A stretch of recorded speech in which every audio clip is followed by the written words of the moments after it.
Hello મિત્રો, કેમ છો બધા? ફરી એકવાર મારી નવી રેસીપી સાથે સ્વાગત છે તમારું મારી channel eat and enjoy with પ્રતિકમાં.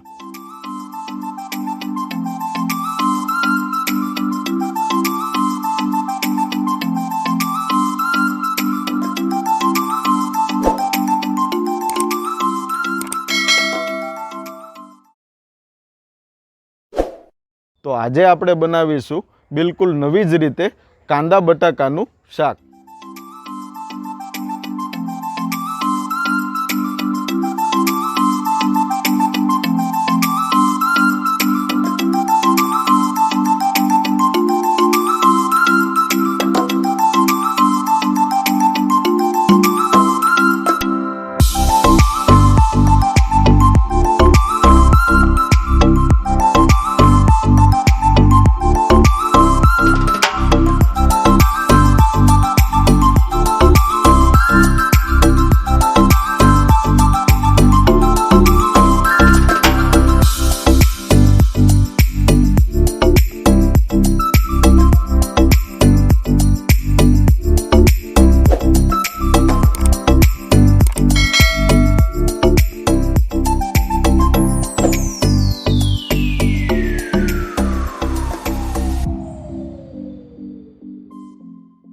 તો કાંદા બટાકાનું શાક તમે રસાવાળું તો ખાધું જ હશે, પણ આપણે એકદમ ડ્રાય બનાવીશું, એટલે કે રસા વગરનું.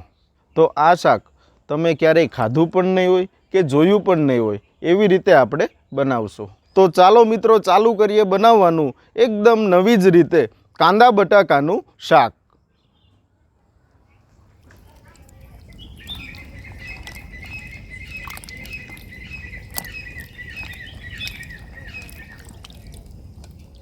શાકભાજી ધોઈ લીધું છે, હવે આવી રીતે આને સમારી લઈશું. બટેકાનું કટિંગ આપણે ચિપ્સ ટાઈપનું કરવાનું છે, આ રીતે.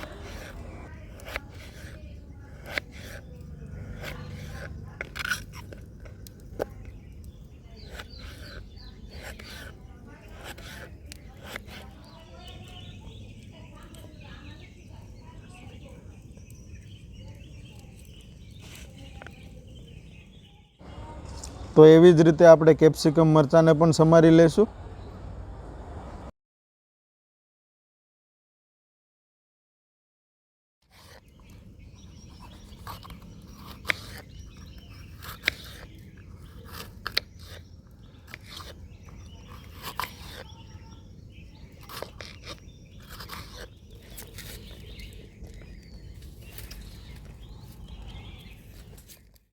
કાંદાને પણ આપણે આ રીતે જ સમારવાના છે.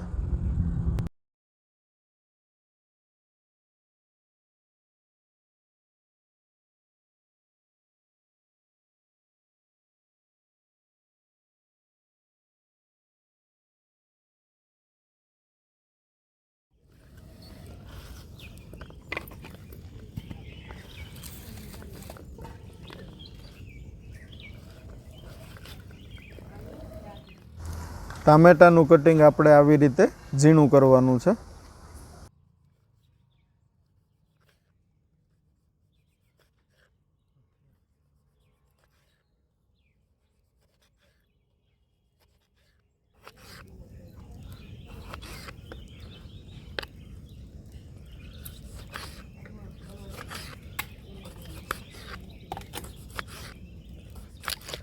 મરચાંને આપણે આ રીતે ઝીણા સમારી લઈએ.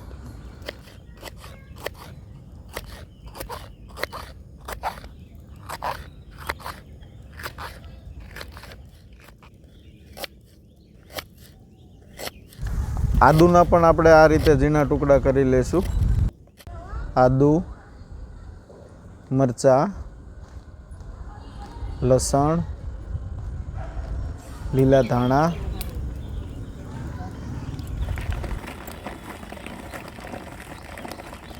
તો મિત્રો આ બધું આપણે કટરમાં પીસી લેવાનું છે.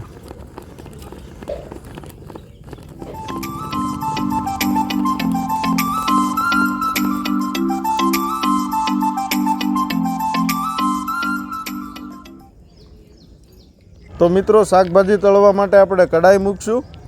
એમાં 2 ચમચા જેટલું તેલ નાખીને આપણું શાકભાજીને તળી લેશું।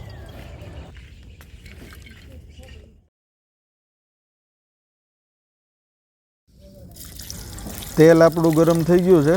હવે બટેકાની ચિપ્સને આપણે તળી લઈએ।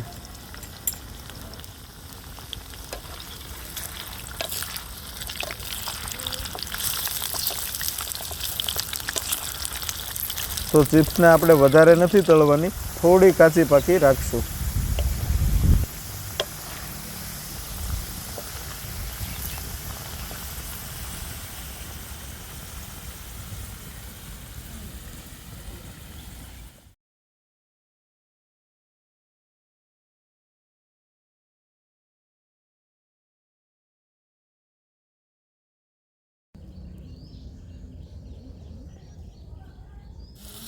તો હવે કાંદાને પણ એવી જ રીતે તળી લઈએ।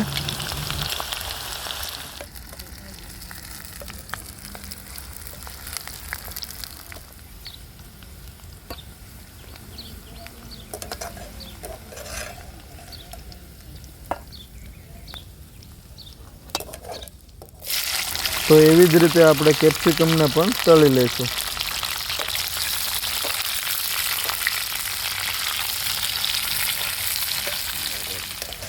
શાકભાજી આપણું બધું તળેલું છે, એટલે વઘાર માટે આપણે ખાલી 1 જ ચમચો તેલ લેવાનું છે, વધારે નથી લેવાનું।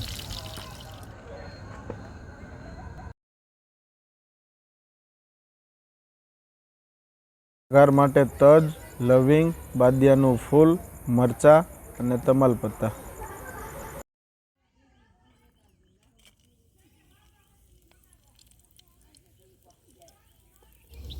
આખું જીરું,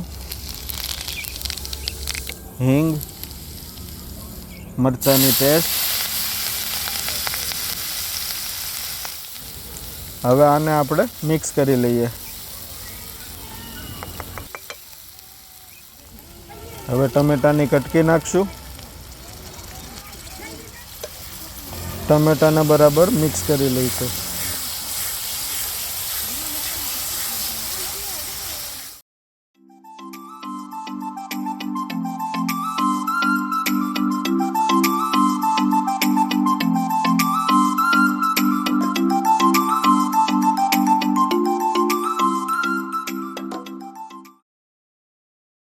સ્વાદ પ્રમાણે મીઠું, અડધી ચમચી હળદર, અડધી ચમચી ધાણા જીરું, 1 ચમચી મરચું, અડધી ચમચી કાશ્મીરી લાલ મરચું। હવે આ બધો મસાલો આપણે બરાબર મિક્સ કરી લઈએ।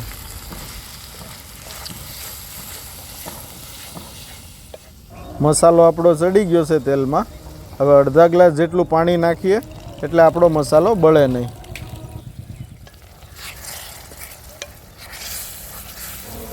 હવે આપણે આપણું શાકભાજી તળેલું છે એ નાખી દઈશું।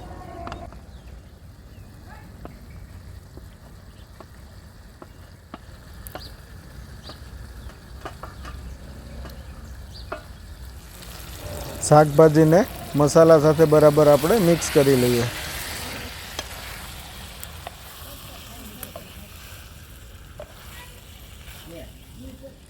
હવે થોડું પાણી નાખીને શાકને થોડીવાર માટે ચડવા દઈશું।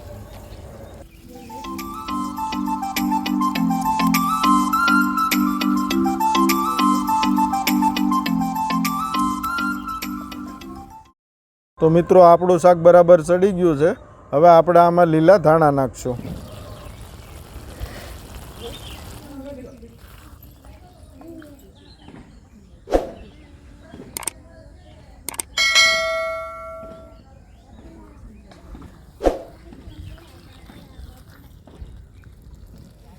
શાકમાં નાખવા માટે આપણે એક લીંબુનો રસ કાઢશું।